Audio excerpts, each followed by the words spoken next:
महाराष्ट्राचा।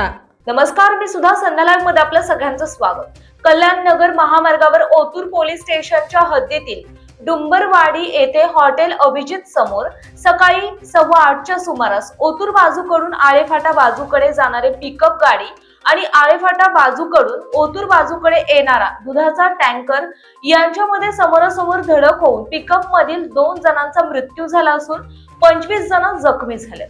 या अपघातात मंदार शिवराम वाघ राहणार तळेगाव तालुका मुरबाड जिल्हा ठाणे आणि वंदना गणेश वाघ राहणार खुतळ तालुका मुरबाड जिल्हा ठाणे यांचा मृत्यू झाला असून दूध टँकर चालक संजय चव्हाण वय 45 राहणार वाठार तालुका कोरेगाव जिल्हा सातारा हे गंभीर जखमी झालेत, तर पिकअप चालक रंगनाथ गायके वय 45 राहणार आणे तालुका जुन्नर जिल्हा पुणे हे जखमी झालेत। या जखमी व्यक्तींना पुढील उपचारासाठी ओतूर येथील ग्रामीण रुग्णालयात तसेच आळेफाटा येथील खासगी रुग्णालयात हलविण्यात आले आहे। पुढील तपास ओतूर पोलीस स्टेशन करत आहे। संध्या लाईव्ह साठी प्रतिनिधी मंगेश पाटे, आळेफाटा।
ताज्या आणि महत्त्वपूर्ण बातम्या पाहण्यासाठी आजच आमच्या संध्या लाईव्ह न्यूज चॅनलला YouTube वर सबस्क्राइब करा आणि बेल आयकॉन प्रेस करा।